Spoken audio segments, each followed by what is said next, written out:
The T-chamber on Meridian Prime existed in that careful space between hospitality and strategy.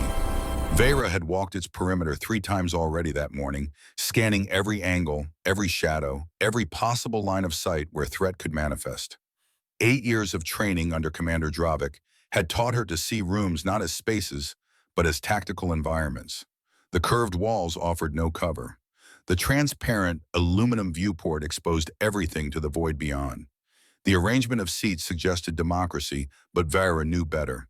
There was always hierarchy. There was always advantage. She stood near the entrance armor, catching the station's artificial light and transforming it into something that seemed to pulse with its own brilliance. Deep gold over black plating forged in the crucible of 100 hunts across a dozen worlds. The armor was a statement. The armor was a warning. The armor said everything that needed saying before she ever opened her mouth. 47 species had sent representatives to the summit, 47 different ways of seeing the universe, of understanding power, of measuring worth. And every single one of them had learned her name before they arrived. The Huntress, the one who never missed, the one who made examples of those who threatened Vexthari interests. Vera's pale irises tracked movement in the corridor beyond. A Silthian delegate approached exoskeleton, shimmering with anxiety pheromones that her enhanced senses could detect from 20 meters away. The delegate paused at the threshold, looked at Vera, changed direction. This happened 17 times in the first hour. The pre-summit gathering was meant to be casual, a place where representatives could meet without the weight of formal negotiation pressing down on every word. But Vera's presence transformed casual into calculated.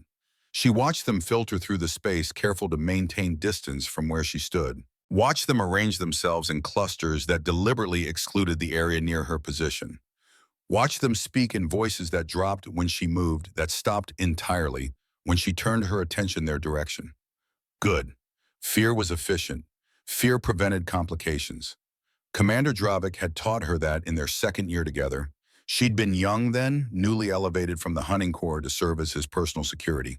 He'd watched her hesitate before entering a room full of hostile delegates and said something she'd never forgotten.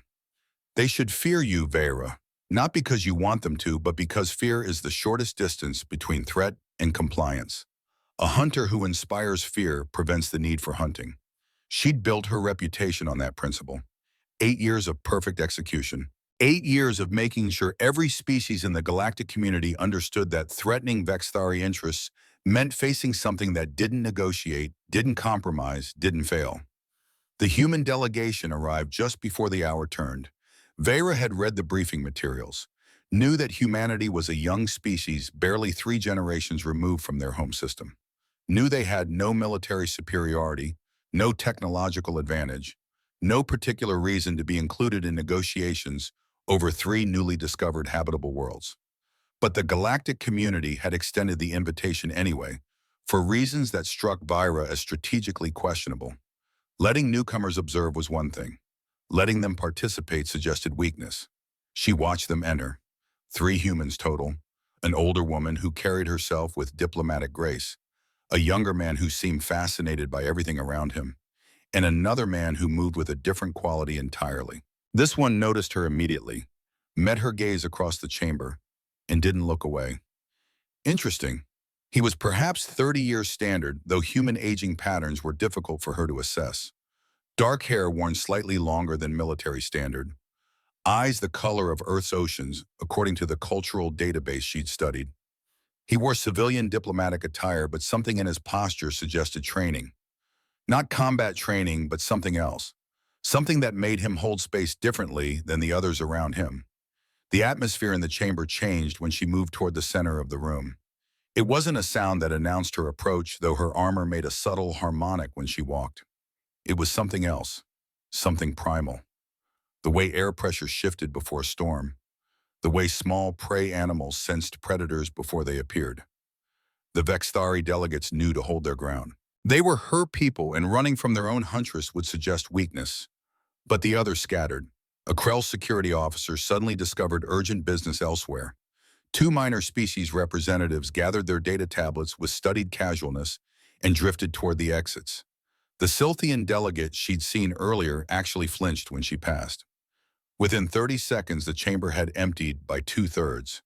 The human with the azure stare remained seated. He held a delicate porcelain cup in both hands, warming his fingers against the ceramic. And when Vaira crossed the threshold fully into the space, he turned toward her and smiled. Not the nervous smile of someone trying to mask fear. Not the aggressive smile of someone pretending to dominance they didn't possess. Just a smile. Simple. Direct.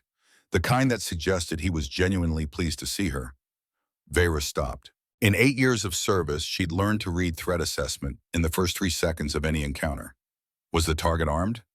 Did they have tactical support? Were they calculating escape routes or attack vectors? The human was doing none of these things. He was just sitting there holding his tea, looking at her like she was something interesting rather than something dangerous. Tactical error. Or something else entirely. Everyone fled, Vaira said. Her voice carried undertones beneath the standard translational frequency layers of meaning that most species couldn't fully process but understood on an instinctive level. Threat, authority, the unwavering conviction of someone who had never lost. I noticed, the human replied. His voice was warm, steady, completely absent of the elevated stress markers she'd learned to detect. Would you like some tea? The question hung between them. Vaira's combat assessment systems processed a dozen variables simultaneously: distance to target, available weapons, structural vulnerabilities in the chamber, backup support locations. Her muscles held that perfect state of readiness that could explode into violence or remain motionless depending on need. Tea. He was offering her tea. Herbal blend from Earth, he continued, gesturing to a second cup he'd apparently prepared in advance. Chamomile with mint. It's supposed to calm the nerves, though I suspect your nerves don't require much calming. Vaira advanced toward the table. Each step was economical, purposeful. She'd learned long ago to eliminate unnecessary motion. Wasted movement was wasted advantage. She settled into the seat across from him with deliberate care, keeping her weight distributed in a way that would allow instant response if needed. Her hand reached for the cup, her fingers long and elegant despite their lethal capability curled around the warm porcelain. She lifted it to her face and inhaled the steam. Chamomile. Mint. Something else underneath, something floral she couldn't quite identify. The scent was alien but not unpleasant, different from anything in Vextari culture, where stimulants were preferred to sedatives, where alertness was valued above relaxation. Why didn't you run? Vaira asked. The question carried uncertainty beneath its surface meaning. The human took a slow sip of his own tea. She watched his throat work as he swallowed. Noted the way his hands remained steady against the cup. No tremors, no stress indicators. Either he had exceptional control or he genuinely wasn't afraid. Because running would have been a conversation ender, he said, and I'm betting you didn't come to the tea chamber to end conversations. You're betting. Vaira opened her eyes, fully focusing on him with the intensity that had made hardened warriors flinch. That's remarkably naive for a diplomat, or remarkably confident that you're more interesting than dangerous. He held her gaze without difficulty. Which I'll note, you are dangerous, obviously, but the interesting part is what I'm banking on. The corner of Vaira's mouth tightened. She processed this response, running it through every analytical framework she'd developed over 8 years of reading, people predicting behavior, identifying weakness. This human was either exceptionally foolish or operating from an understanding of social dynamics that she didn't share, possibly both. She took a sip of tea. The warmth spread through her, unfamiliar but not unpleasant. The chamomile did something to her neurochemistry, a gentle softening of the combat readiness that normally defined her entire existence. The Vextari delegation is expecting me, she said after a long moment. They are, he agreed, but you're here instead. Which means something about this. He gestured vaguely at the tea chamber, at himself, at the fundamental improbability of the situation. Interested you more than your schedule. Vaira set her cup down with deliberate precision. The ceramic made no sound against the table, which required the kind of muscle control she'd spent years developing. Move through space where noise was liability. Leave no trace of passage. Be the hunter that prey never heard coming. I'll return, she said. Less a promise than a statement about probability. She rose with the fluid grace that came from a lifetime of training, and before he could formulate a response, she was gone. navigating the corridors with the same silent efficiency that had made her reputation. But something had shifted inside her, some small crack in the total assurance she'd carried for 8 years. The human hadn't run, hadn't even tried to run, and she didn't understand why. Commander Dravik was waiting for her in the Vexthari delegation's private chambers. He stood at the viewport, hands clasped behind his back, looking out at the vast darkness of space beyond the station. He was older than her by 3 decades, distinguished by the silver that had begun threading through his hair. Strong, capable, the closest thing to a father she'd ever known since leaving her birth family to join the hunting corps. "You were in the tea chamber," Dravik said without turning around. Not a question. He always knew where she was. Part of his role as delegation security commander was maintaining awareness of all personnel movements. Part of Vera's role was reporting those movements accurately. "Preliminary assessment," Vera replied, "making sure the space was secure before the formal sessions begin. And the human who stayed when others fled." So he'd been monitoring the chamber's security feeds. Of course he had. "An anomaly," Vera said, "possibly naive, possibly operating from incomplete threat assessment protocols." Dravik turned to face her. His pale eyes, so similar to her own, studied her with the intensity of someone who'd spent decades reading people for weakness. Or possibly understanding something about human diplomatic strategy that we haven't accounted for. "They're young as a species, Vera, but they didn't reach the stars by being fools." "You think he stayed intentionally as some kind of statement?" "I think humans have survived by being adaptable, by finding ways to work with species that should have eliminated them centuries ago, by learning when to run and when to stand still." Dravik moved closer, his posture carrying the authority that had shaped her entire career. "The question is whether standing still when a predator approaches is wisdom or suicide." Vera considered this, tried to reconcile the human's steady hands, his warm voice, his complete absence of fear, with any strategic framework that made sense. Couldn't quite manage it. "The summit begins formally tomorrow," Dravik continued. 3 worlds to allocate across 47 species. Every faction will be looking for advantage. Every delegation will be calculating how much they can take without triggering conflict. He paused, choosing his next words with care. "Our role is to make sure Vexthari interests are protected by any means necessary. You understand this?" "I understand," Vera said. She'd understood it for 8 years, had executed it perfectly for 8 years, had never questioned what protecting Vexthari interests actually meant, because questioning wasn't part of her function. Dravik nodded, satisfied. "Good. Then maintain your assessment protocols. Watch the delegates. Identify threats. And if you encounter that human again, determine whether he's an asset or a liability." Vera returned to her private quarters and began her evening protocols. Physical conditioning, weapons maintenance, combat readiness review. The same routine she'd followed for 8 years. The same discipline that had made her the most feared security operative in the Vexthari delegation. But her thoughts kept circling back to the tea chamber, to the human with sea-colored eyes, to the question he'd asked by not running. Why had he stayed? She accessed the delegation database and pulled up his file. Sterling Hayes, 28 years standard, junior diplomatic attaché assigned to the human delegation 6 months prior. Educational background in cultural anthropology and conflict resolution. No military service record. No tactical training indicated. Nothing that suggested he should have remained calm in the presence of something bred specifically to inspire fear. Vera studied his photograph. The same steady gaze he'd shown in person. The same suggestion of something underneath the surface, some quality the database couldn't quantify. She'd been trained to hunt threats, had spent 8 years identifying what made prey dangerous and eliminating it before it could become a problem. But Sterling Hayes didn't read as prey, didn't read as predator either. He existed in some categories she didn't have framework for understanding. Interesting entities complicate the category system. That was what she'd told him earlier. Except she'd been speaking about herself, about how most beings oscillated between aggression and capitulation when perceiving lethal threat. But maybe it applied to him too. Maybe he complicated her category system precisely because he refused to be easily classified. Sleep that night was difficult. Vera had learned to control her rest cycles with the same discipline she applied to everything else, but her mind kept processing variables. The summit, the 3 worlds, the delicate balance of power between species that had learned to coexist through mutual deterrence rather than mutual trust. And underneath all of it, the human's question. Why didn't you run?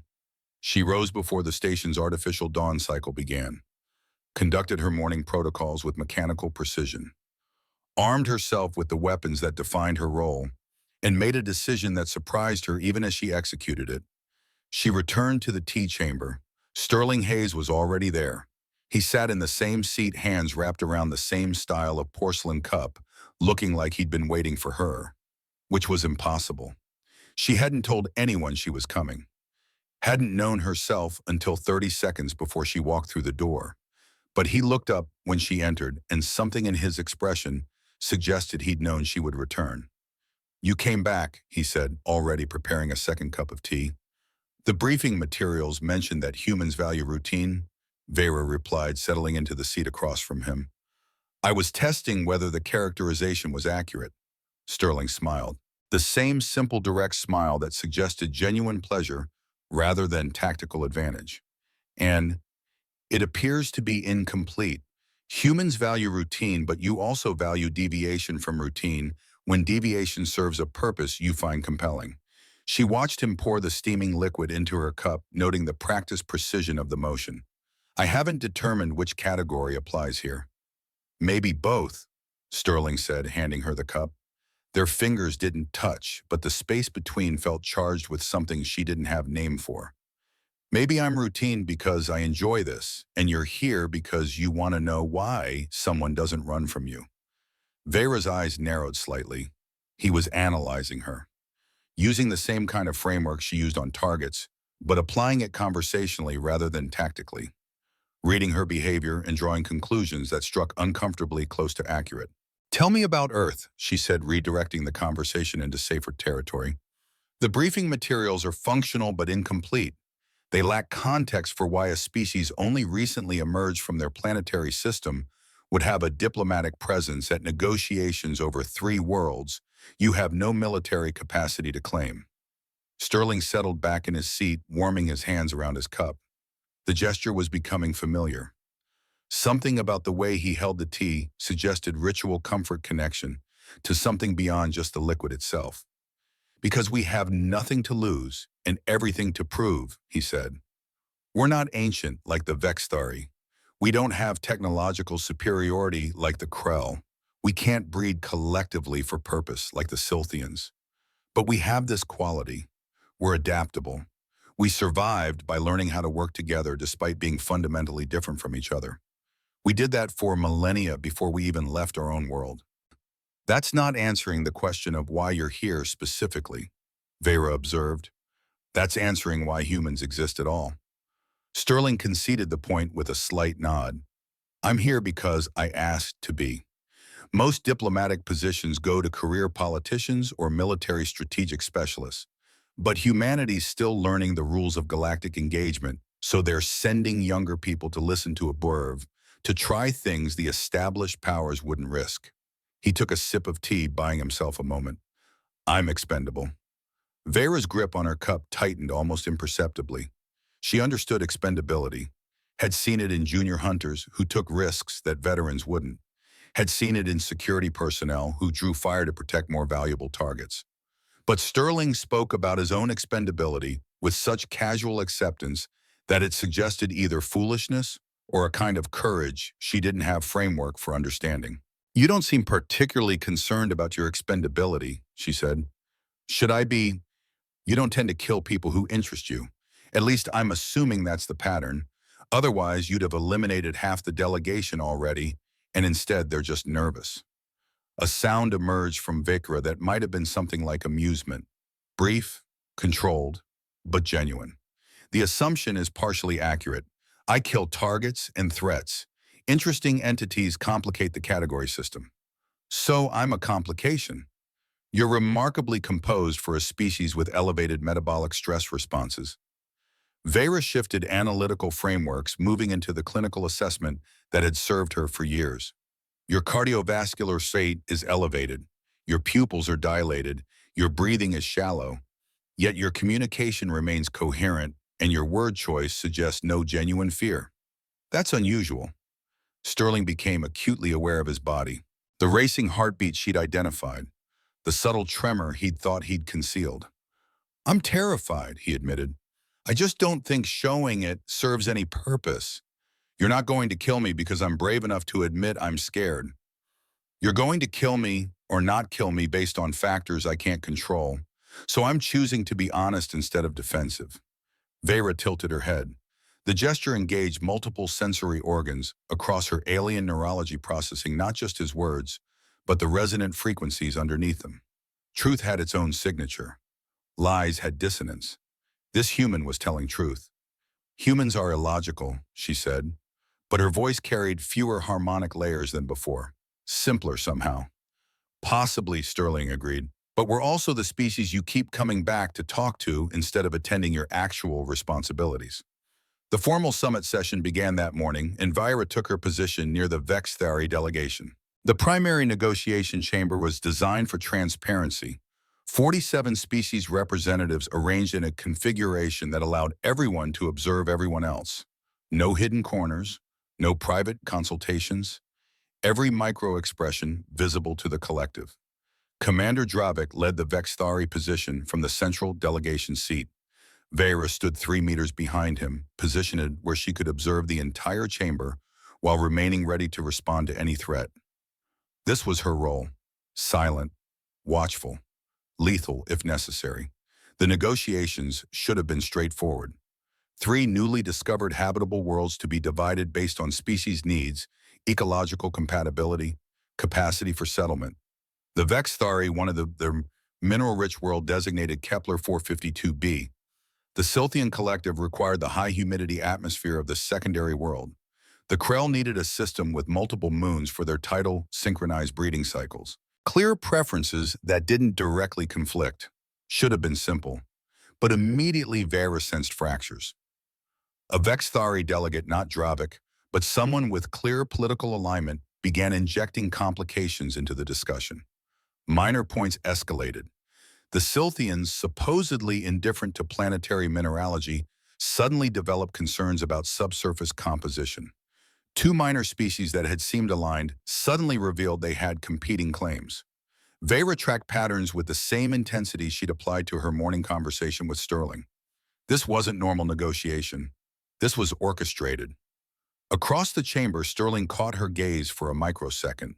She saw a recognition there. He was seeing the fractures too, understanding that something beneath the surface was wrong.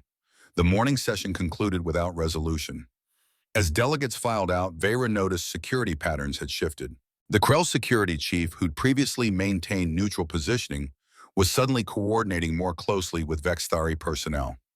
Communication frequencies that should have been open channels were showing encrypted segments.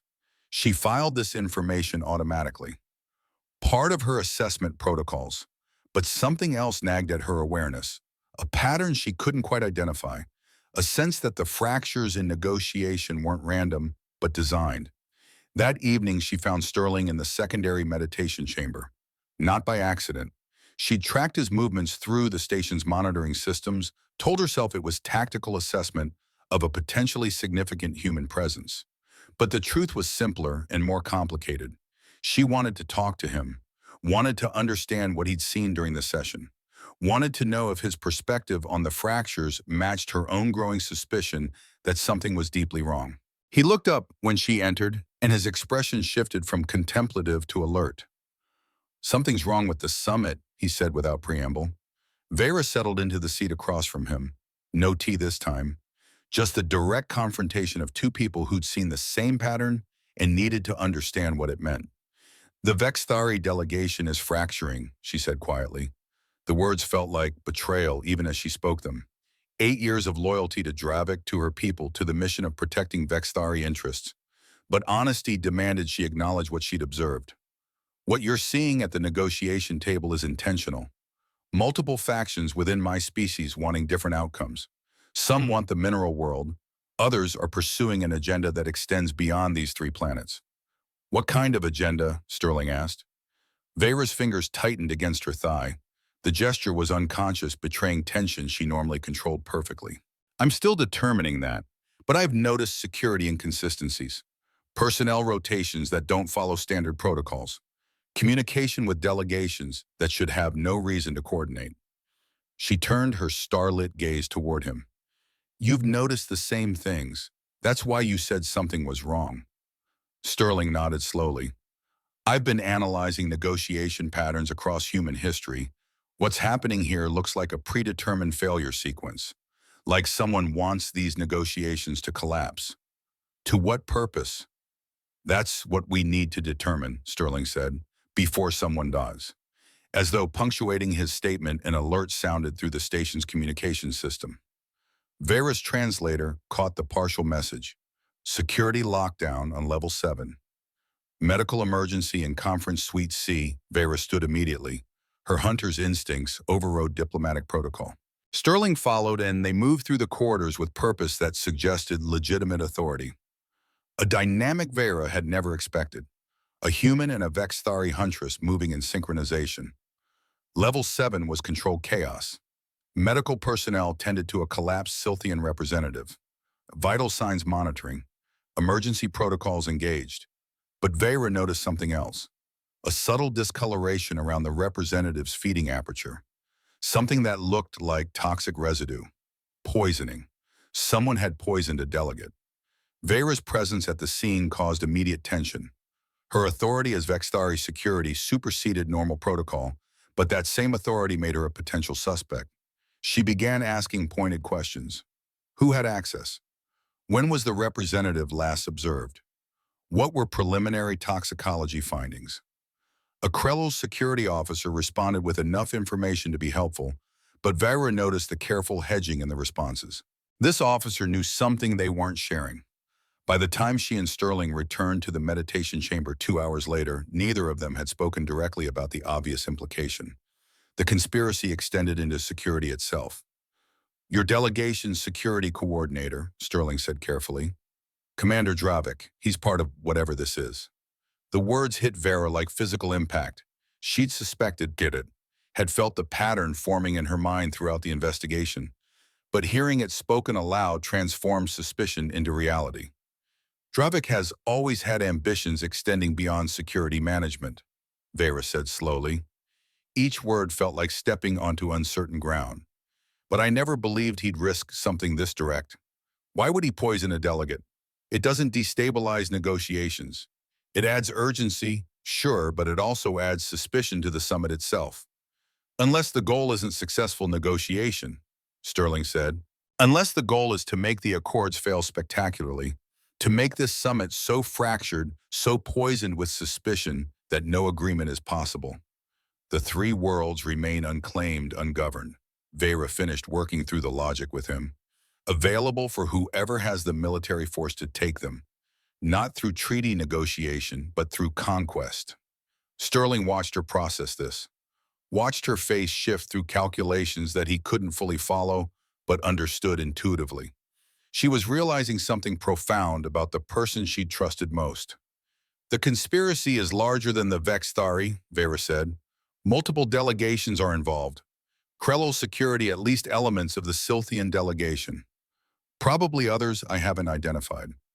Which means your delegation's leadership is part of it, Sterling said. Vera rose pacing with the controlled intensity of a hunter analyzing complex prey. Which means I can't report this through normal channels without exposing myself as a threat to the conspiracy's success. She turned to face Sterling, and in her silver eyes, he saw something he hadn't expected to recognize. Genuine vulnerability. This legendary huntress feared across star systems was facing a situation where all her lethal capabilities were useless because the danger came from within her own hierarchy. Then we don't use normal channels, Sterling said. We find allies who aren't compromised. We build a case. We gather evidence that makes ignoring the conspiracy impossible. That requires trust, Vera observed. In a room full of delegates whose motivations are fundamentally suspect. Yes, Sterling agreed, which is why we start with people who have less to gain from the conspiracy's success, and we do it carefully. Vera settled back into her seat. Sterling began preparing fresh tea, understanding on some instinctive level that they needed the calm ritual for what came next. Moving from analysis to action. From understanding the problem to actively disrupting a conspiracy that involved the highest levels of multiple species political hierarchies. The next 3 days became a careful dance of investigation. Vera used her security access to move through restricted areas. Sterling used his diplomatic credentials to gather information from unsuspecting delegates. They met in the meditation chamber each evening, comparing notes, building a picture of something far larger and more dangerous than either had initially suspected. The pattern emerged in pieces. Multiple factions seemingly competing were actually coordinated. The Vexthari wanted military dominance over the three worlds. The Krell faction saw economic opportunity in an ungoverned system. The Silthian elements had motivations that remained unclear, but they were nonetheless committed to sabotage. And coordinating all of it was something called the Ascension Council, a shadow organization that had apparently been operating within the Galactic community for longer than any briefing materials suggested. Its goal wasn't simple territorial acquisition. It was designed to destabilize existing power structures, to create conflict that would force smaller species into dependency relationships with the Council's backers. On the fourth evening in a private storage facility near the meditation chamber, Sterling presented Vira with encrypted communication logs he'd extracted from a Vexthari security terminal, the kind of extraction that required skills he supposedly didn't have diplomatic access he supposedly shouldn't possess. But he'd done it. For her. Because she'd asked. Because he trusted that what they were doing mattered more than protocol. Vera's ancient eyes scanned the documentation with analytical precision, processing not just the content but the implications for her own position, her own loyalty, her own integrity. Commander Dravik had recruited her 8 years ago, had shaped her into the perfect weapon, had taught her everything about being a Huntress, and according to these logs had been planning to recruit her into the Ascension Council for the past 3 years. He recruited me once, Vera said quietly. 3 years ago, he suggested I might have greater opportunities if I expanded my perspective beyond hunting for the Vexthari delegation. I refused because I didn't understand what he was offering. Her voice carried layers of harmonic complexity that betrayed emotions running deeper than words could express. I refused because it didn't feel honorable. You were right to refuse, Sterling said. Vera turned to him, and he saw something crystallize in her expression. Understanding and devastation mixing into something that looked like resolve. My delegation's leadership is compromised. My species' political hierarchy is fractured. If I expose this, I destroy Vexthari credibility across the galactic community. If I don't, millions of beings will suffer when the Ascension Council's agenda forces conflict and dependency. There's a third option, Sterling said. You and I expose them together. You a Vexthari Huntress, allied with a human diplomat. It makes the conspiracy harder to dismiss as political maneuvering by any single faction. That requires me to make a choice, Vera said. The words felt like they were being pulled from somewhere deep inside her. To stand against my own people, to declare that human values honesty, genuine connection, the kind of trust that transcends species hierarchy matter more than loyalty to my delegation. It does, Sterling confirmed, and I'm not going to pretend there won't be consequences. Vera moved closer. Her long fingers reached out, hovering near Sterling's face. She was processing him through every sensory mechanism available to her. Thermal signatures, micro-expressions, the chemical markers of his emotional state, verifying with the precision of her hunter's training whether he was worth the catastrophic choice she was considering. I've never made decisions based on factors outside my control, she said softly. The hunt is always calculable.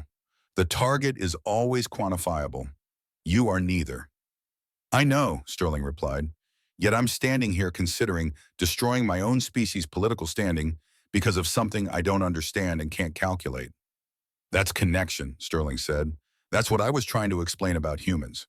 We do things that don't make logical sense because the alternative, losing someone who matters to us, is worse than any rational consequence. Vera's fingers finally made contact with Sterling's face, tracing the line of his jaw with surprising gentleness. He held still, understanding that she was still processing, still analyzing, but with her entire being rather than just her intellect. If you're wrong about this, she said, if your assessment of human values is incorrect, we both die. The conspiracy would see us eliminated before we could expose them. I'm not wrong, Sterling said. I promise you that. Vera lowered her hand. When her pale irises met his blue gaze, Sterling saw her decision crystallize. Saw the moment where 8 years of perfect loyalty transformed into something else entirely. Not betrayal, but choice. The conscious selection of one set of principles over another. Then we expose them, Vera said. With evidence and witnesses we've recruited, we make it impossible for them to silence both of us without making the conspiracy obvious. Vera had hunted across 17 worlds in her 8-year career, had tracked prey through environments that would kill most species in minutes, had learned to read terrain weather patterns, behavioral indicators that separated successful hunts from failures. But recruiting allies required a different kind of hunting entirely. Required understanding not just what beings feared, but what they valued enough to risk everything protecting. The humid cultivation chamber where Seraphine maintained her delegation's organic materials felt alien to Vera's Vexthari physiology. The air was thick, saturated with moisture that made her armor bead with condensation. Seraphine herself occupied the center of the space, her iridescent exoskeleton reflecting light across multiple spectrums that Vera's enhanced vision could perceive but not fully process. The Silthian representative's antennae oriented toward Vera with visible interest when she entered. No fear. That was notable. Most beings showed some physiological response to Vera's presence, even when they tried to mask it. But Seraphine's chemical signature remained steady, curious rather than threatened. "You're asking me to declare my faction within the Silthian delegation," Seraphine said. Her translator rendered her chemical-based communication into standard linguistic syntax, but something of the original complexity remained underneath. "To publicly expose that my family has maintained independence from certain influences. This will create divisions within my species that may take generations to resolve." Vera had prepared for this conversation by studying Seraphine's file with the same analytical precision she applied to threat assessment. Knew about the brother, knew about the suspicious circumstances of his death 2 years prior, knew that Seraphine had requested formal investigation 3 times and been denied each time by her own delegation's leadership. "Your brother was murdered," Vera said directly. "The evidence suggests Ascension Council involvement. They eliminated him because his influence within Silthian politics threatened their agenda." She paused, letting that sink in. "I can prove it, but only if you're willing to stand with me when I expose the entire conspiracy." Seraphine's exoskeleton rippled.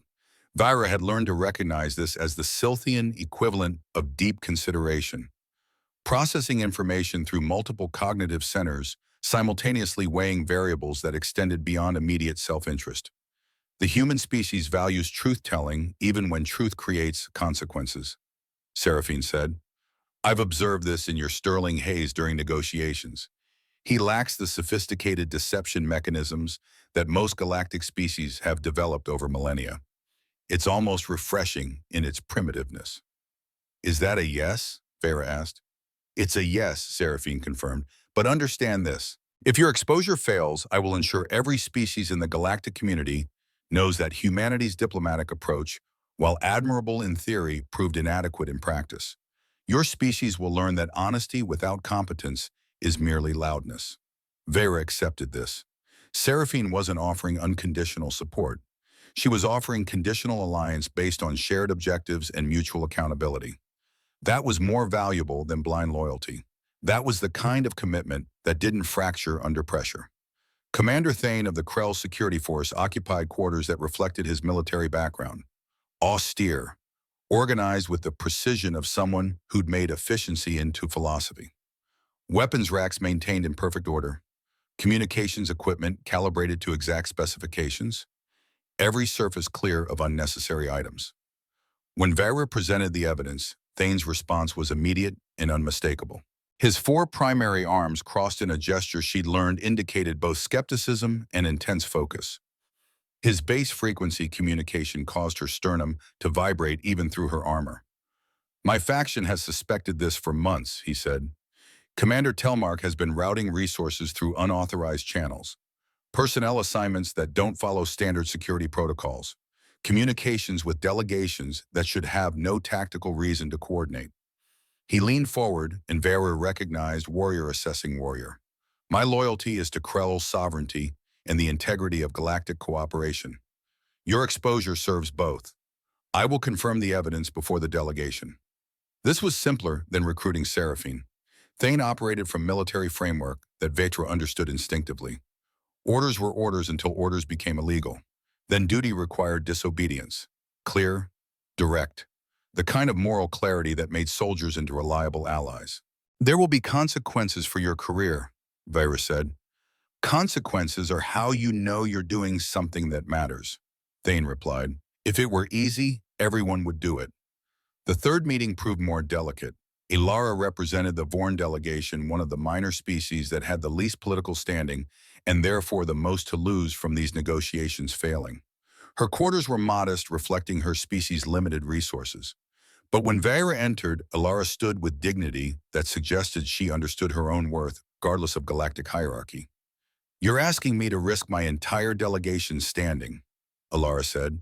Her voice carried harmonics that suggested multiple vocal cords working in coordination. To support the exposure of a conspiracy that involves species far more powerful than my own.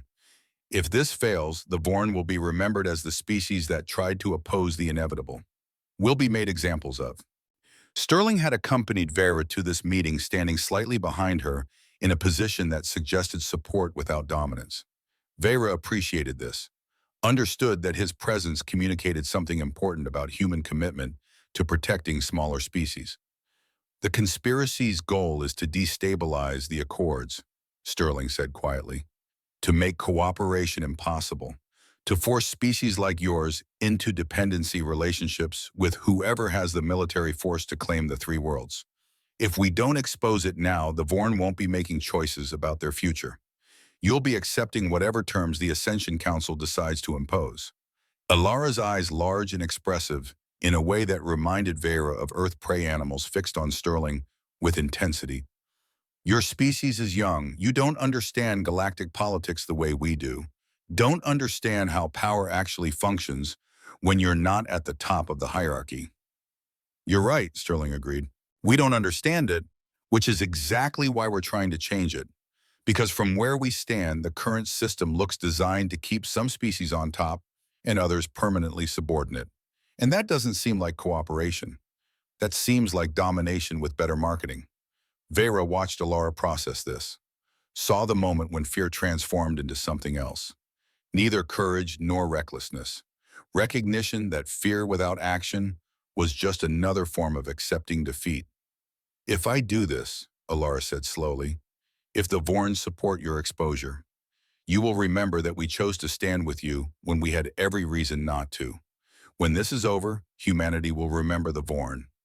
We will, Sterling promised. And something in his voice suggested he understood the weight of that promise, that he was making a commitment not just for himself, but for his entire species. Ilara nodded. Then we stand with you. That evening, Vera and Sterling reviewed their coalition in the meditation chamber that had become their unofficial planning space.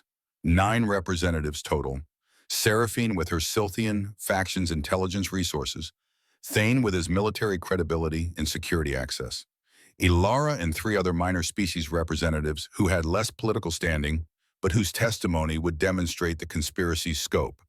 9 representatives plus us against a conspiracy that spans multiple major species, Vera said, analyzing the tactical situation with her characteristic precision. We're outnumbered in terms of raw political power. But we have documentation, Sterling countered. He poured tea with the practiced ease that had become ritual between them. We have your credibility as a Vex-Theory Huntress willing to challenge your own delegation. We have Seraphine's family authority within the Silthian hierarchy. We have Thane's military standing. He handed her the cup, their fingers brushing in a way that no longer felt accidental.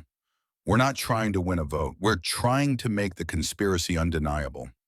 Vera accepted the tea and the logic simultaneously. She was learning to trust Sterling's assessment of political dynamics in ways that contradicted her training. Drivik had taught her that power came from strength, from the ability to threaten consequences that adversaries couldn't ignore. But Sterling was demonstrating something else entirely. Power also came from truth that couldn't be dismissed, from alliances built on shared principle rather than shared advantage. Humans are strategists despite lacking the processing efficiency that typically accompanies strategic thinking. Vera observed, you achieve sophistication through emotional commitment to outcomes rather than through superior analytical capacity. Are you saying we're lucky? Sterling asked, amused.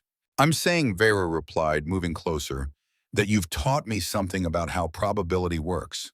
The commitment itself changes the outcome, not because it alters the numbers, but because beings who commit entirely to something find ways to make it possible that calculation alone would never predict.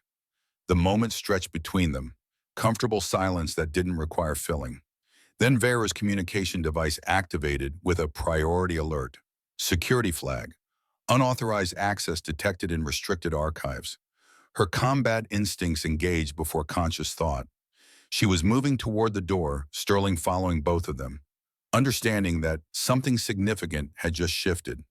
The conspiracy knew they were investigating. Had to know. And now someone was accessing files that should have been locked behind multiple security protocols. The archive level was 3 sections below the main delegation quarters. Vera flowed through corridors with predatory silence, her enhanced senses tracking for threats that Sterling's human perception couldn't detect. Heat signatures, air pressure changes, the subtle electromagnetic fluctuations that indicated active surveillance systems. The archive entrance was sealed, but Vera's security override granted access. Inside, the temperature was kept cold for data preservation. Row after row of secure storage units, each containing diplomatic records going back decades. And in the center of it all, a terminal displaying files that should have been encrypted beyond any standard access level. Vera approached with caution. Read the screen. Felt something cold settle in her chest that had nothing to do with the archive's temperature. Assassination list, 43 names, cross-referenced with threat assessment levels and proposed elimination methods. And their 6th from the top, highlighted in the color designation that indicated active target status. Vera of Vextheri, security designation Huntress, threat level maximum, recommended action elimination before summit conclusion, alternative forced recruitment if elimination proves tactically disadvantageous. Sterling reached her side, read over her shoulder, and Vera heard his sharp intake of breath, understanding the implication immediately. She wasn't just investigating the conspiracy, she was a target of it, had been marked for death or forced conversion before this summit ended. How long? Sterling asked quietly. Vera scrolled through the documentation, found dates, timeline projections. 24 hours, she said. According to this analysis, they're planning to move against everyone on this list within 24 hours. For the final negotiation session, eliminate witnesses who might expose them. Consolidate control before the accords can be signed. She continued reading, found more names she recognized. Seraphine, Thane, 3 of the minor species representatives they'd recruited. Sterling Hayes, they'd all been identified, all been assessed as threats, and all been marked for elimination. They know, Sterling said. They know what we're planning. Vera was about to respond when her combat senses registered movement. Too late. The archive entrance sealed with a magnetic lock that engaged with a sound-like finality.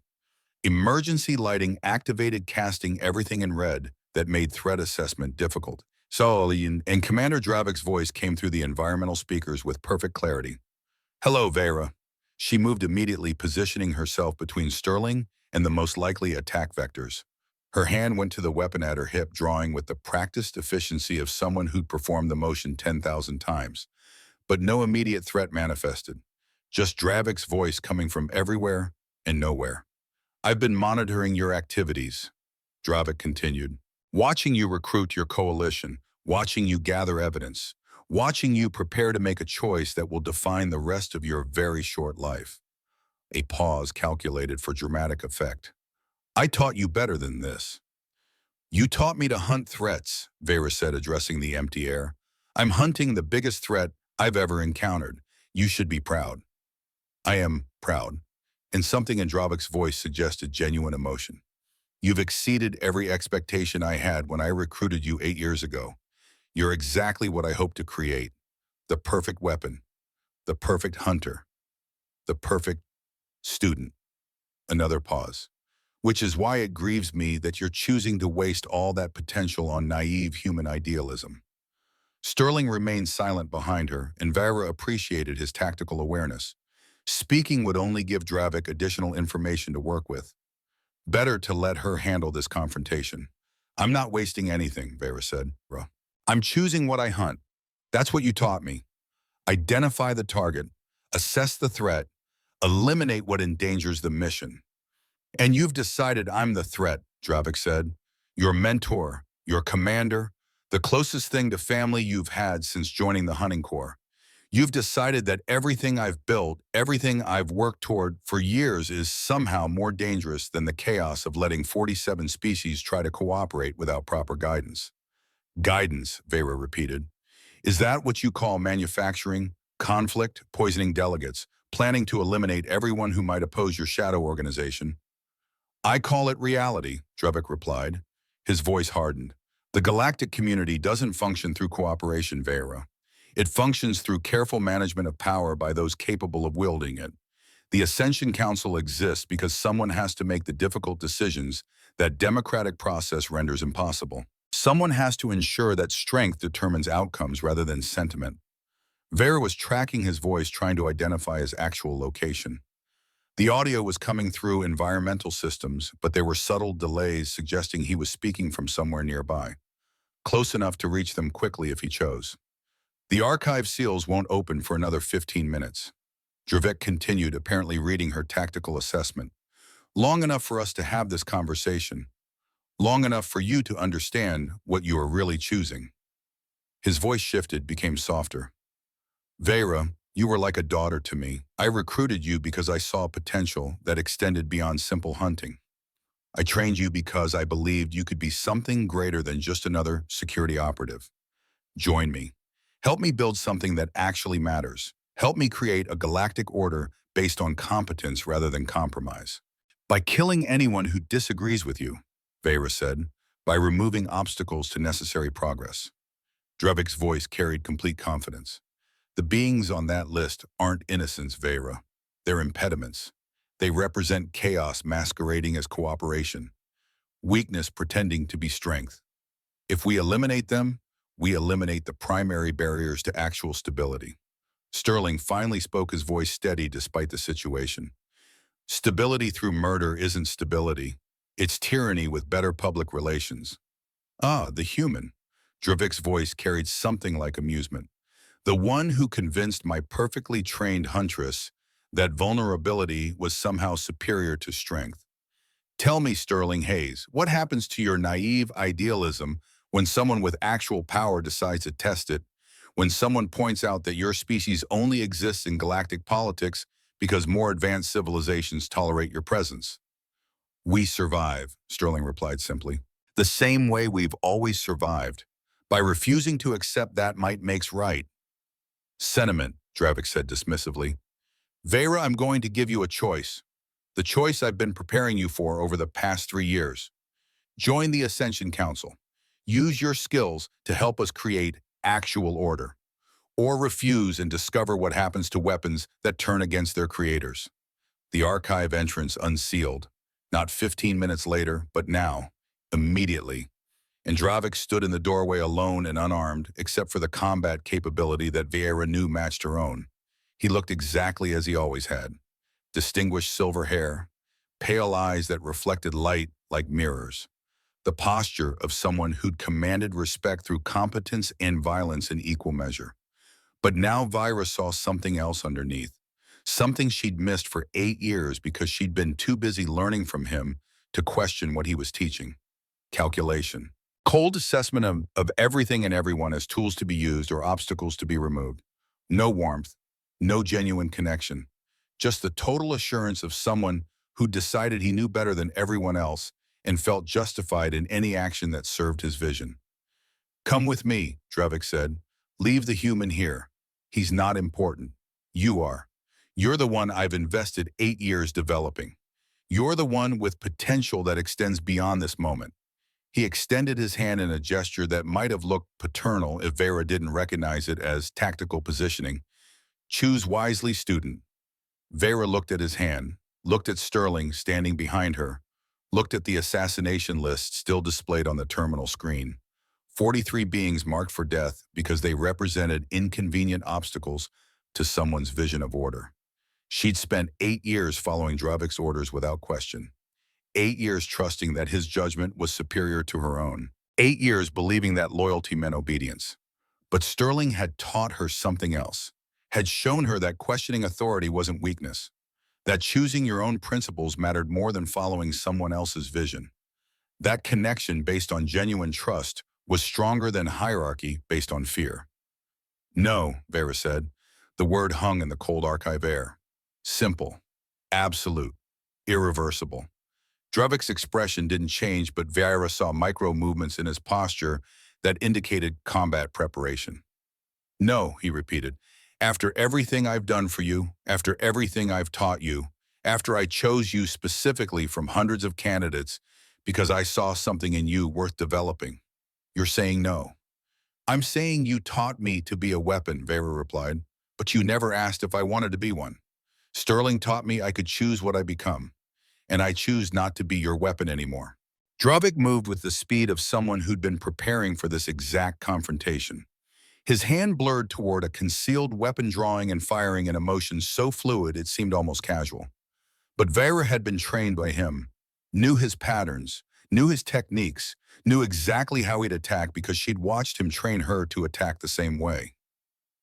She was moving before his weapon cleared its holster, diving forward and down, feeling the energy discharge pass through the space where she'd been standing. Her own weapon came up tracking, but she didn't fire. Couldn't fire. Because killing Dravik would prove his point, would demonstrate that violence was the answer to ideological conflict. Instead, she closed distance, engaging in hand-to-hand combat that turned the archive into a blur of motion. Dravik was stronger, more experienced, had decades of refinement that she couldn't match. But Vera was younger, faster, and fighting for something beyond tactical advantage. She was fighting for the right to choose her own path, fighting for the coalition she'd built, fighting for Sterling and Seraphine and Thane and Alara and everyone else who'd trusted her enough to stand against forces that should have crushed them. They flowed through the archive in patterns that would have looked choreographed if they weren't trying to kill each other. Dravik's strikes were designed to disable, to capture rather than execute. He still wanted her alive, still believed he could force her recruitment through sufficient pressure. Vera's defensive patterns were purely reactive. She blocked it, evaded, redirected, but didn't strike to kill. Every movement she made preserved the possibility that this could end without death, that she could prove to him and herself that there were alternatives to violence. "You're holding back," Dravik said, breathing hard.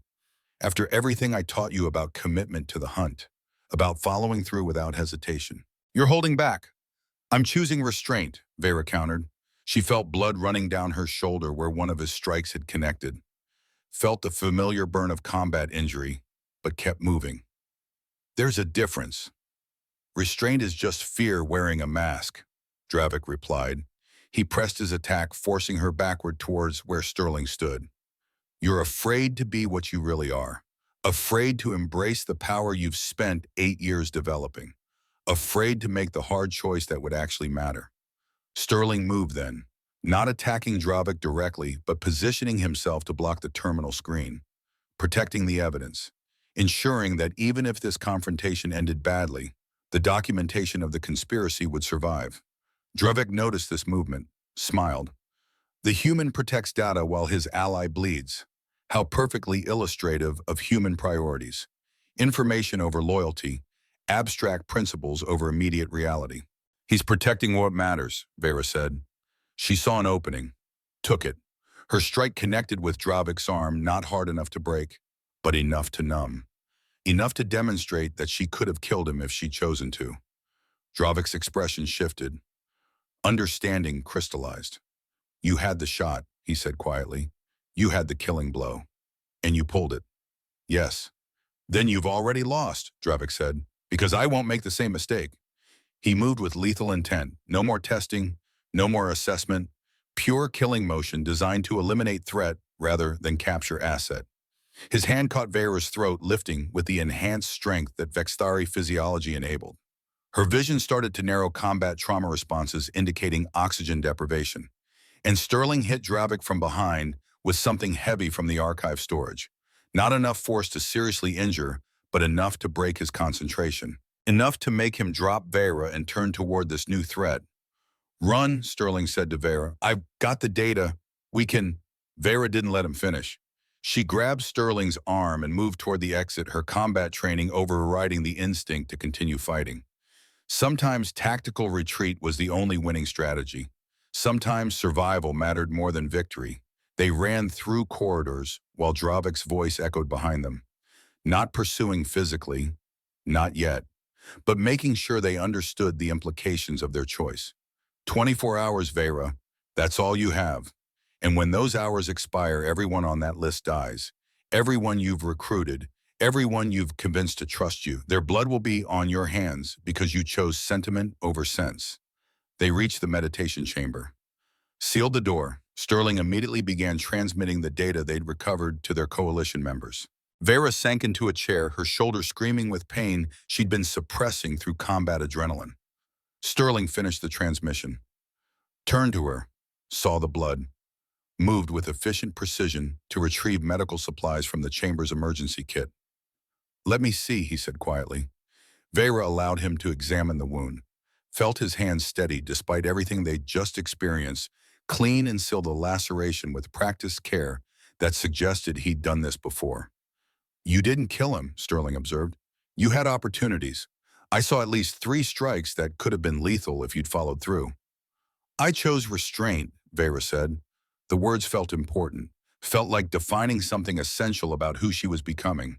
"He taught me to be a weapon that never hesitates. You taught me that hesitation, choosing not to kill when killing is possible, might be the most important choice a weapon can make." Sterling finished sealing the wound. His hands remained on her shoulder, warm through her armor. "I'm terrified," he admitted. 24 hours. He's going to move against everyone we've recruited, everyone who trusted us, and we're sitting here having philosophical conversations about restraint. "Then we don't wait 24 hours, Vera said. She stood testing her shoulders' range of motion. "Acceptable. Combat capable. We move first. We expose the conspiracy before he can execute his plan.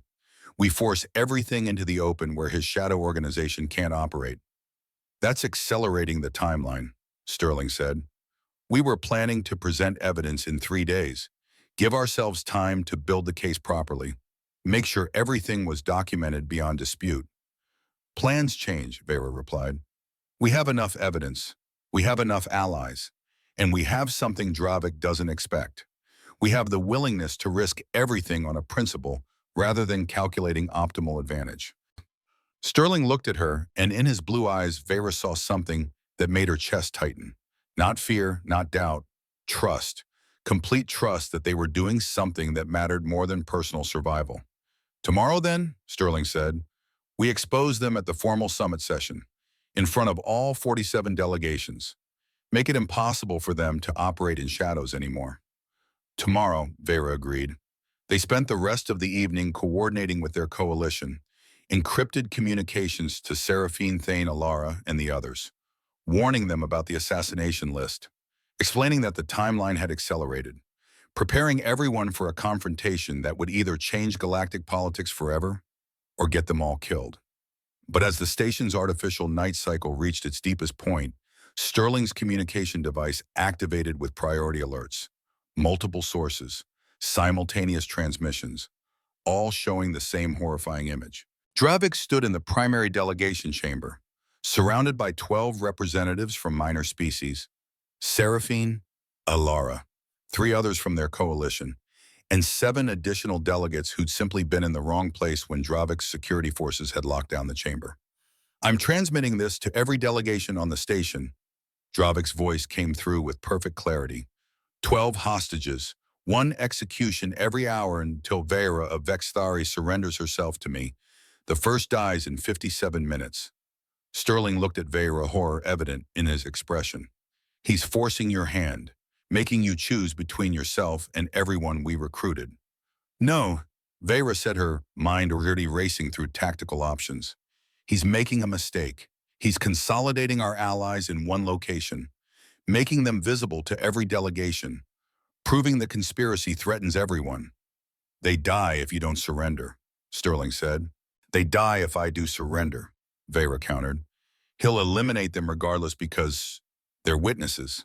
Dead hostages can't testify. She accessed the chamber's security feeds, analyzing positions, calculating variables. But he's given us time, and now every delegation knows the stakes. She turned to Sterling. We don't wait. We move the exposure to tomorrow morning. Force everything into the open while his forces are occupied guarding hostages. Make it impossible for him to execute them without proving everything we've accused him of. Sterling processed this, recognized the tactical brilliance even as he understood the risk. If it fails, we were all dead anyway, Vera interrupted. At least this way we die trying to save them instead of accepting defeat. They spent the remainder of the night finalizing their strategy. The coalition they'd built was now literally on display in the delegation chamber, held hostage by the very conspiracy Vera was trying to expose. But that visibility also meant every species could see the threat, could understand that the Ascension Council's agenda extended beyond political maneuvering into actual violence. By the time the station's artificial dawn began its cycle, Vera and Sterling had prepared everything they could. Evidence distributed across multiple secure locations. Testimony coordinated with the few coalition members who weren't among the hostages. Contingency plans for every scenario they could imagine. And both of them understood they were about to walk into the most dangerous confrontation of their lives. Not because the tactical odds were impossible, but because failure meant watching everyone who trusted them die. Because success required vulnerability in the face of lethal opposition. Because everything they'd learned about connection and trust would be tested in front of 47 species who'd spent millennia believing that strength was the only currency that mattered. I don't know how to be anything but a weapon, Vera said quietly as they prepared to leave for the summit chamber. Sterling closed the distance between them. His hand reached for hers and Vera let him take it. Felt the warmth of human contact through the interface between their incompatible biologies. Then learn, he said. You asked me once why I didn't run from you. Because I saw someone, not something.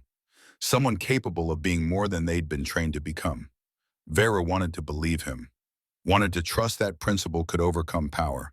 That choosing to stand against corruption, even when corrupted authority seemed overwhelming, could somehow result in victory. But she was still a huntress, still trained to assess probability rather than hope. And probability suggested that tomorrow would be the last day for most of them. Stay with me until we go, Vera said. Not for strategy, not for tactical planning, just stay. Sterling nodded. They settled into the meditation chamber's seating hands, touching close enough that Vera could feel his warmth, could sense his presence in the way that suggested connection beyond physical proximity. Tell me about Earth, Vera said. Tell me about the place that creates beings like you, beings who see weapons and choose to find people underneath. Sterling began speaking, his voice low and steady, describing oceans and mountains, describing conflicts that had nearly destroyed his species, describing the slow, painful process of learning cooperation, describing everything that had shaped humanity's approach to the stars. Vera listened, let his words wash over her, let herself imagine a world where strength wasn't the only virtue, where vulnerability could coexist with courage, where choosing not to kill mattered as much as capability to kill. By the time he finished speaking, the station's artificial dawn was beginning its cycle. The confrontation they had been preparing for could no longer be delayed. Vera stood, checked her weapons, adjusted her armor, prepared herself for the most important hunt of her career. But this time she wasn't hunting prey. She was hunting justice. She was hunting truth. She was hunting the right to choose her own path, regardless of what authority demanded. Ready? Sterling asked. No, Vera admitted, but ready doesn't matter. What matters is that we're doing this anyway. They moved toward the formal summit chamber, toward confrontation, toward whatever consequences their choice would create.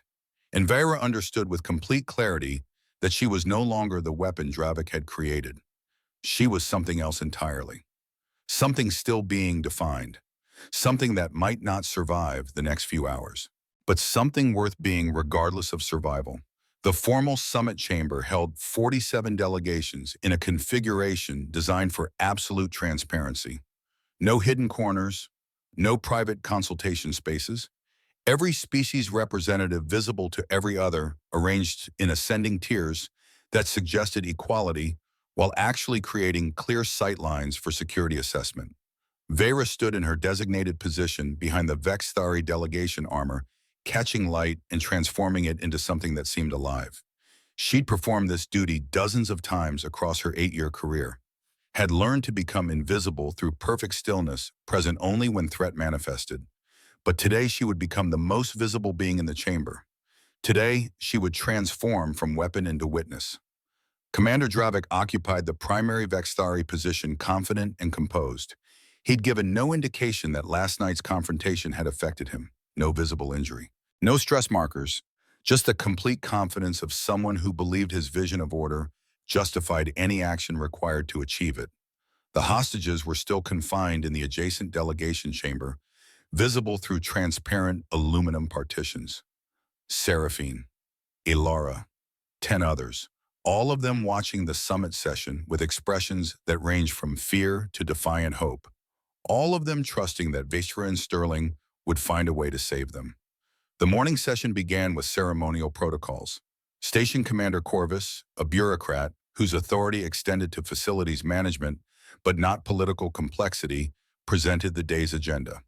Final discussions on resource distribution, preliminary treaty language, confirmation signatures, everything proceeding according to established diplomatic framework. Vera waited, felt her heart rate elevate despite years of combat conditioning that should have prevented such physiological response. Felt Sterling's presence 3 tiers away, where the human delegation set his steady gaze meeting hers for 1 microsecond. Saw Thane's 4 primary arms crossed in a posture that looked casual, but was actually combat preparation. The coalition members who weren't hostages. The allies who trusted her enough to stand against forces that should have crushed them.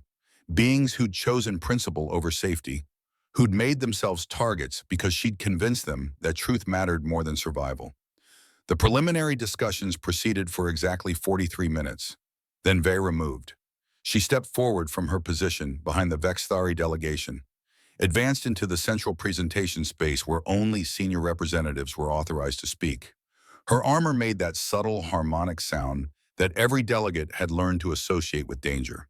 And when she turned to face the assembled 47 species, the chamber fell absolutely silent. "I am Vyra of Vexthari," she said. Her voice carried undertones that made translation systems struggle to render full meaning. Authority, certainty, the complete conviction of someone making a choice that couldn't be reversed. Huntress, security operative, weapon trained for 8 years to protect Vexthari interests by any means necessary. She paused. Let that sink in. Let every delegate remember exactly what she represented, what she was capable of, what she'd done in service of her species. And I stand before you today to expose a coordinated conspiracy designed to sabotage these negotiations, to make the Andromeda Accords fail, to ensure that the 3 discovered worlds remain ungoverned and available for military conquest rather than peaceful settlement. The chamber erupted, not gradually, instantly, delegates shouting in overlapping communication frequencies, security personnel moving toward Vera with weapons drawn, multiple species representatives standing simultaneously demanding explanation, denying involvement, calculating tactical advantage. Dravik rose with predatory elegance. His hand moved towards something concealed, but Thane was faster. The Krello security officer activated chamber lockdown protocols that sealed every exit and disabled every weapon except those carried by designated security personnel, creating a cage, forcing everyone to hear what came next. Commander Dravik of the Vexthari delegation is a member of a shadow organization called the Ascension Council, Vera continued. Her voice cut through chaos with the same precision she'd used to end hunts. This organization has been operating within the Galactic community for over a decade. Its purpose is not territorial acquisition. Its purpose is systematic destabilization of existing power structures to create dependency relationships that serve Council interests. She activated the Chamber's primary display system, files that Sterling had extracted from secure archives, communication logs, financial records, personnel assignments that made no tactical sense until you understood they were designed to position Ascension Council operatives in critical security roles. And the assassination list, 43 names, cross-referenced with threat assessments and proposed elimination methods. The chamber's chaos shifted quality, became something colder, more dangerous, because beings could dismiss accusations as political maneuvering. But documentation was harder to ignore. Evidence was harder to explain away. And the assassination list included representatives from 17 different species, which meant the conspiracy extended far beyond Vexthari ambition. Dravik moved toward her with combat intent, not trying to silence her through argument, trying to silence her through force. But Vera had positioned herself deliberately, had chosen the exact spot in the chamber that gave her maximum tactical advantage. And when Dravik closed distance, she was ready. She didn't fight him, didn't engage in combat that would transform this moment from political exposure into personal conflict. Instead, she spoke, continuing her testimony while security forces attempted to intervene. I was recruited by Commander Dravik 8 years ago, trained by him, shaped by him to be the perfect weapon. And for 3 years, he prepared to recruit me into the Ascension Council. She held her ground as Dravik reached her, held her ground as his hand came up. But I refused, because something about his vision of order through force felt fundamentally wrong. And yesterday I discovered why. Dravik's hand was at her throat now. Not lethal pressure, not yet, but demonstration of dominance. Reminder that he'd trained her, that he knew every technique she might use to escape, that he could end this whenever he chose.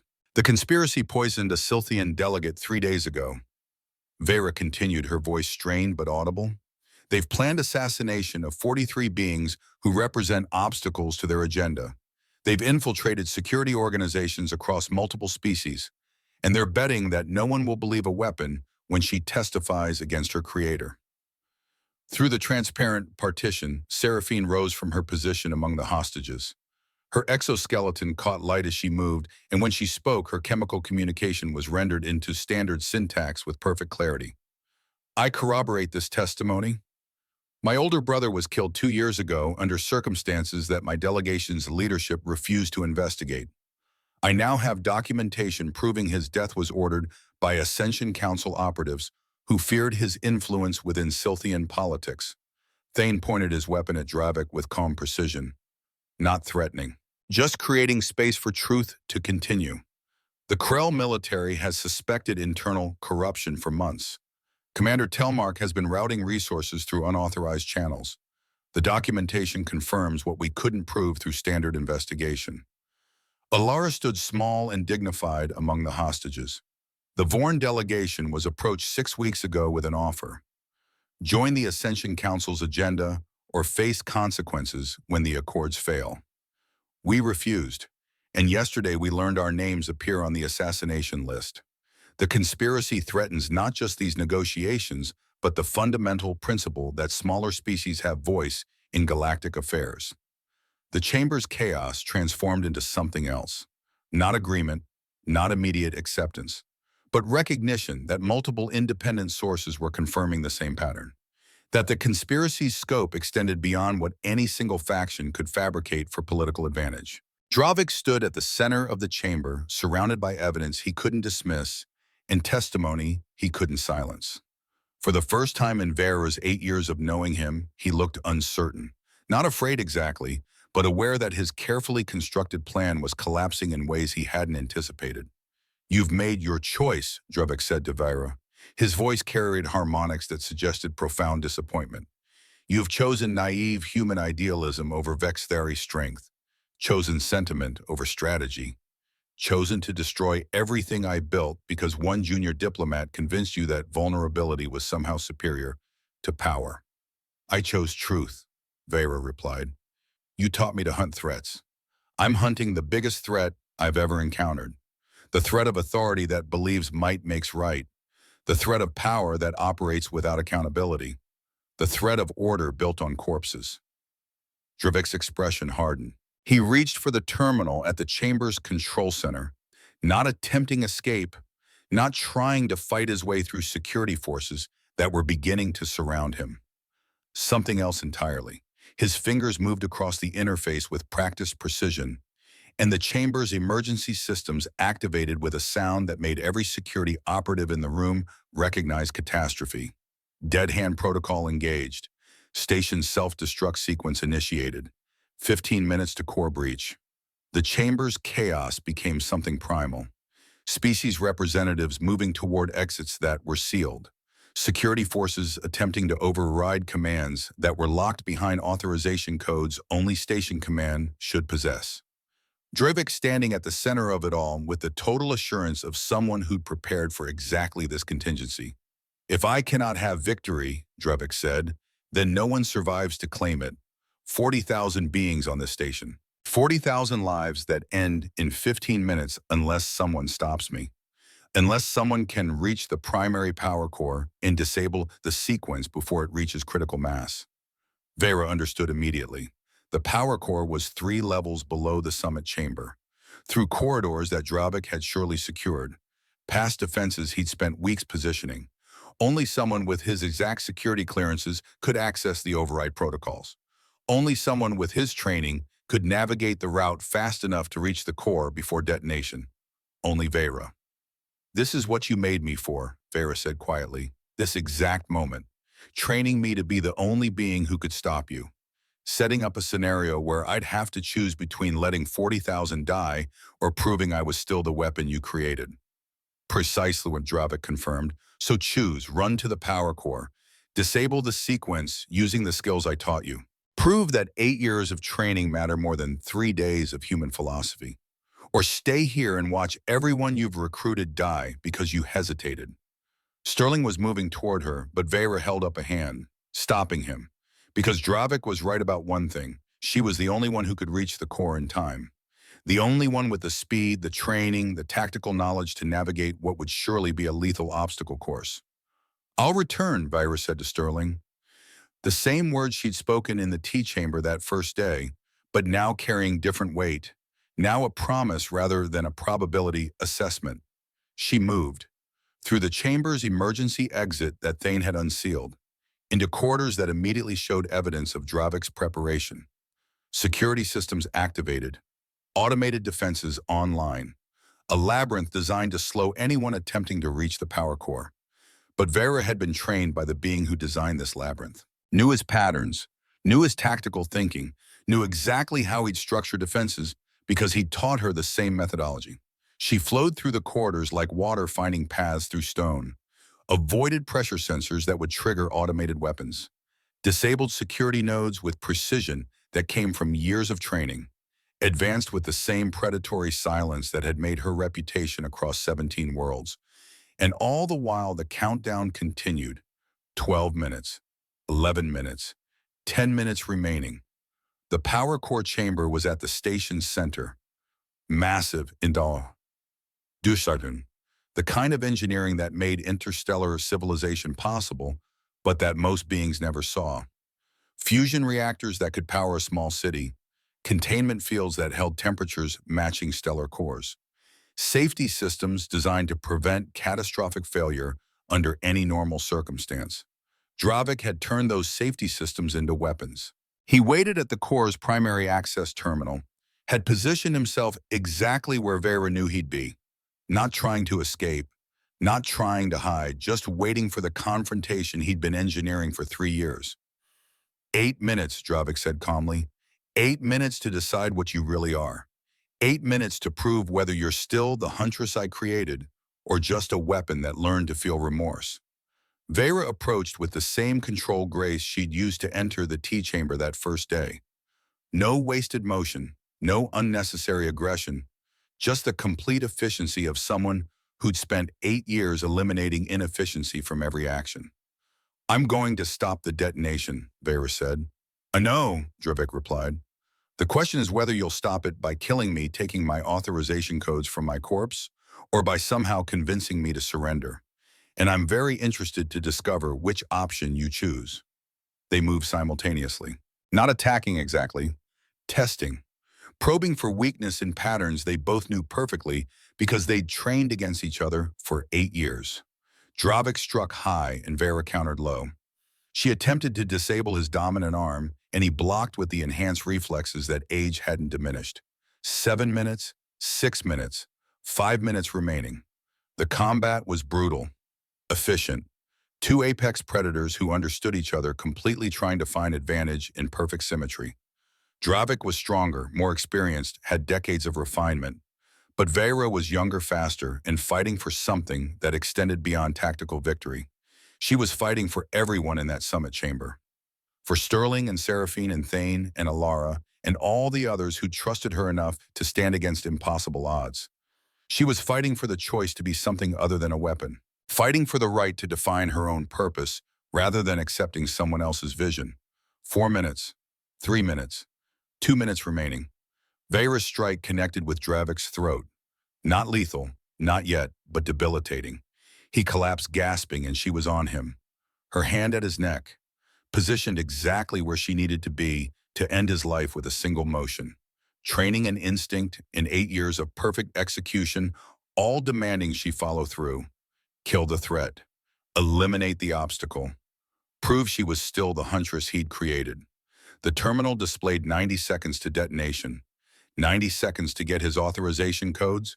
90 seconds to stop the sequence that would kill 40,000 beings. And Dravik looked up at her with something that might have been pride. "Do it," he said through his damaged throat.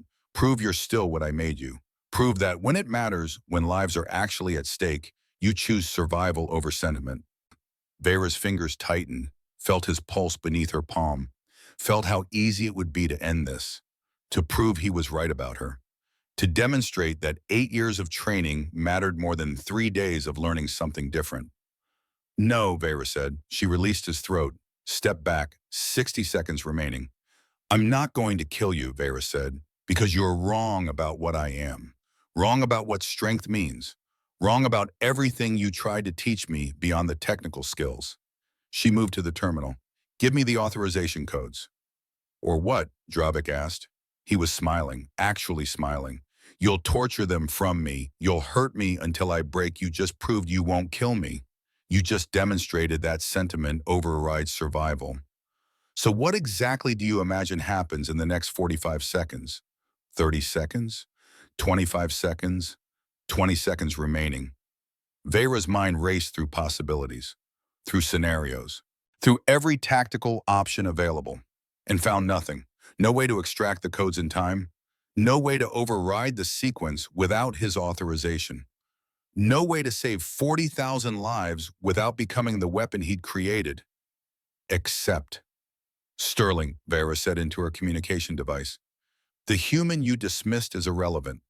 The one who convinced me that vulnerability wasn't weakness. He's analyzing the terminal access protocols from the summit chamber right now. And he's going to find a back door that you never anticipated because you've spent decades underestimating species you considered primitive." 15 seconds. 10 seconds. Sterling's voice came through her device, strained but steady. "Found it. The station's environmental systems share root access with core controls. Anthropic security architecture. Transmitting override sequence now. 5 seconds, 3 seconds. The terminal's countdown stopped at 2 seconds. Core systems beginning emergency shutdown. Containment field stabilizing. Detonation sequence aborted. 40,000 beings saved by a junior human diplomat who'd spent 3 days learning the station's systems because he'd understood that knowledge was the only weapon available when violence failed." Vera looked at Dravik, who'd gone absolutely still, watching his perfect plan collapse because he'd made one critical miscalculation. He'd assumed that power came from strength, that leverage came from capability to threaten, that ultimately when survival was at stake, beings would choose violence over principle. He'd been wrong. "I'm taking you back to the summit chamber," Vera said, live, "as evidence that your conspiracy failed not because we were stronger, but because we chose cooperation over domination, because we trusted beings you considered irrelevant, because we proved that vulnerability, working together despite weakness, matters more than perfect individual capability." She secured his wrists, led him through the corridors back toward the summit chamber, and Dravik said nothing, offered no resistance, just walked like someone who'd finally encountered something his decades of tactical training hadn't prepared him for. The possibility that he might be fundamentally wrong about everything. The summit chamber had transformed during Vira's absence. Coalition representatives had organized delegates into defensive positions. Thane's security forces maintained order despite the evacuation panic that had surely followed the detonation alert. And Sterling stood at the primary terminal, still working on system diagnostics, ensuring the override had actually taken hold. When Vera entered with Dravik in custody, the chamber fell silent again. Different quality than before. Not uncertainty this time. Recognition that something fundamental had shifted. The hostages had been released. Seraphine stood with her delegation. Alara with hers. All of them watching Vera with expressions that mixed relief with something deeper. Respect for someone who'd risked everything to save them. Then Sterling moved toward them, and Vira saw the weapon fire before she heard it. Sniper shot from the observation deck above the chamber, where Vexthari delegation support personnel had positioned themselves with what should have been routine monitoring equipment. Except one of them had modified that equipment into a precision weapon designed to eliminate the Huntress who'd betrayed her species. Sterling saw the targeting laser, saw it track toward Vera with lethal precision, and moved between her and the shot with the kind of courage that had nothing to do with training and everything to do with choice. The impact took him in the shoulder, spinning him, dropping him, blood spreading across his diplomatic attire in a pattern that Vegara's combat assessment systems immediately categorized as non-lethal but serious. She was moving before a conscious thought, positioning herself over Sterling, becoming the shield that he'd chosen to be for her. And Thane's security forces were already neutralizing the sniper, already securing the observation deck, already ensuring no additional shots threatened anyone in the chamber. But Vera only saw Sterling, saw blood spreading from a wound he had taken protecting her, saw his blue eyes focusing on her face with the kind of intensity that suggested he wanted to make sure she was safe even while his own body betrayed him. "You're irrational," Vera said. The words caught in her throat. Taking a shot meant for someone whose physiology is far more resilient to kinetic trauma than yours. Risking your life for someone who spent 8 years being trained to survive exactly this kind of attack. "And remarkable," Sterling added. His voice was strained but steady. "Don't forget remarkable." Medical personnel reached them, began treating Sterling's wound with practiced efficiency, and Vira remained beside him, her hand finding his holding with the kind of gentleness that she'd thought was weakness 6 days ago. The immediate aftermath became orchestrated resolution. Dravik and 17 other Ascension Council operatives were taken into custody. Evidence was cataloged with forensic precision. Testimony was recorded from multiple sources, and delegates who'd been preparing to flee the station instead found themselves reconstructing everything they believed about galactic politics. Sterling's wound required surgery, but wasn't life-threatening. The projectile had missed major arteries embedding in muscle tissue that human physiology could repair given time. Vera remained in the medical facility throughout the procedure, ignoring protocols that suggested her presence was unnecessary, ignoring suggestions that she should return to her delegation to coordinate response, ignoring everything except the human who taught her that weapons could choose to become something else. When Sterling woke from anesthesia, Vera was the first thing he saw. "Did we win?" he asked. "We survived," Vera replied. "The conspiracy is exposed. The accords are being restructured based on the new information. And 47 species are discovering that cooperation through vulnerability might actually be superior to hierarchy through strength." "So we won," Sterling said. He tried to smile, but the pain medication made coordination difficult. "Yes," Vera agreed. "We won." The restructured Andromeda Accords took 3 weeks to negotiate, but they emerged transformed from what had originally been proposed. Not 3 worlds divided by species preference, but 3 worlds jointly governed by rotating delegations from all participating species. Security oversight requiring cross-species cooperation. Resource management requiring consensus from representatives spanning evolutionary backgrounds, cultural systems, and entire galactic sectors. Settlement procedures requiring that smaller species had equal voice to larger powers. It was complicated, messy, inefficient, required ongoing compromise that no faction would have voluntarily chosen. But it worked. And the reason it worked was because Vera's exposure had forced every delegation to confront the alternative, return to individual power calculations, and risk the kind of shadow manipulation the Ascension Council represented, or embrace genuine cooperation despite its inefficiency. Most species chose cooperation, not because it was easy, but because watching a Vexthari Huntress ally with a human diplomat to expose corruption from within their own hierarchies had demonstrated something important. That principle could overcome power when beings were willing to risk everything proving it. Vera's status transformed completely. The Vexthari delegation officially exiled her, stripping citizenship and declaring her a traitor. But the Accord's governing body unanimously granted her permanent residency status and created a new position specifically for her.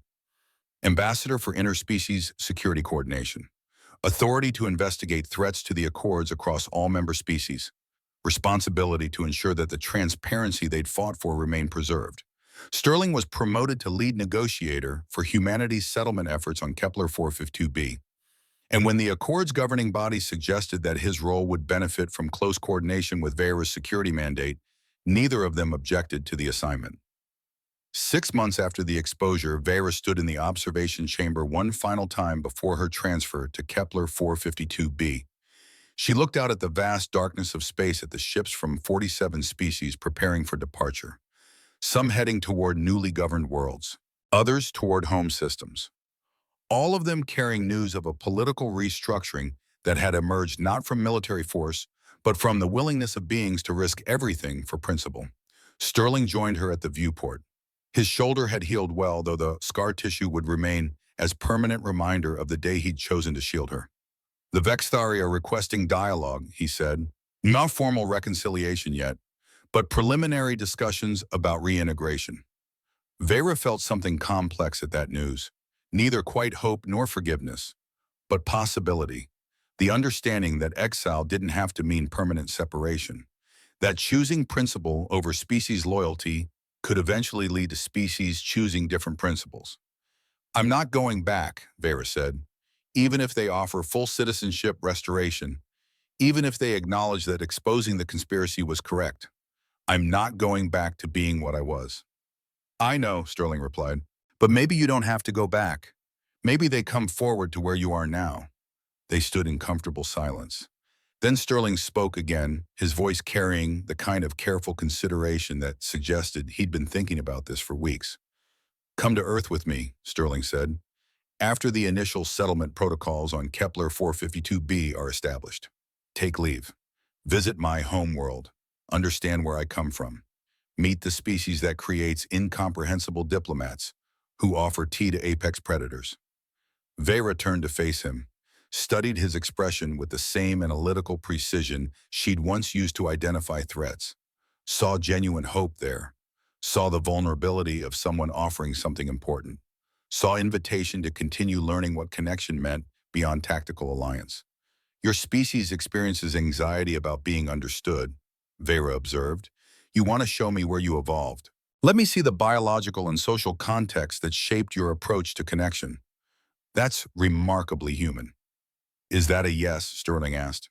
It's a minimum, Vera confirmed. After our protocols on Kepler 452b are established, I'll request temporary leave and visit your world. I want to understand you in the context of your own species. See how you function within the environment that created you. Sterling smiled, the same simple, direct smile he'd shown her 6 months ago in the tea chamber when everyone else had fled. And Vera understood that this moment was both ending and beginning. Ending her existence as Dravic's weapon, beginning her existence as something she was still discovering. They prepared for transfer over the following days. Vera's quarters contained minimal possessions, armor that would be maintained but worn less frequently, weapons that represented capability rather than identity, and one item she'd acquired recently, a porcelain tea set, simple, elegant, the kind Sterling had used in their first meeting. The transport to Kepler 452b departed at the beginning of the station's artificial dawn cycle. Vera and Sterling stood at the viewport as Meridian Prime grew smaller behind them, as the tea chamber where everything had begun became just another component of a vast station that had witnessed their transformation. I've been analyzing our relationship, Vera said. Sterling couldn't help but smile at the very alien way she began intimate conversation. And I've concluded that humans are remarkable not because you're logical, but because you function despite being illogical. You commit to outcomes you can't guarantee. Trust beings you can't predict. Build meaning in a universe that offers none. By every rational standard, your species should have destroyed itself generations ago. Instead, Sterling said, we kept finding reasons not to. Exactly, Vera agreed. Which is why I'm terrified and also completely committed to whatever comes next. You've taught me that the most important hunts are the ones with no guaranteed outcomes, and those are also somehow the most worth pursuing. The transport accelerated toward Kepler 452b, toward new responsibilities, toward continued transformation of everything Vaishra had believed about strength and purpose and identity. But more than that, toward continuation of something that had begun when a legendary huntress entered a room and one being chose not to run, chose instead to offer tea, chose to see someone rather than something, chose to demonstrate that vulnerability wasn't weakness, and that connection mattered more than dominance. The universe spread before them, vast, complex, full of species learning slowly and painfully that cooperation serves survival better than competition. And at the center of it all, a Vexthari huntress and a human diplomat who'd proven that choosing to trust across impossible differences could reshape galactic politics. Vera looked at Sterling and he looked back. No words needed, just recognition that they'd chosen each other when every rational calculation suggested they shouldn't. Just acknowledgement that their choice had mattered, that it continued to matter, that it would define everything that came after. The hunt for peace is the only hunt worth pursuing, Vetra said quietly, and we're just getting started. Sterling took her hand, held it with the warmth that had become familiar over 6 months of building something unprecedented. Then let's continue hunting, he said, together. The transport jumped to faster than light speed, carrying them toward their future, toward Kepler 452b and the settlement waiting there, toward Earth and the understanding that would come from seeing Sterling's homeworld, toward reconciliation with the Vexthari who were slowly learning that their huntress hadn't betrayed them, but had instead shown them a better way to be strong, toward everything that remained to be discovered about what connection meant when it transcended not just personal boundaries, but biological imperatives and galactic hierarchies. The journey stretched before them undefined, but full of possibility, and neither of them could have asked for anything better than facing that uncertainty together.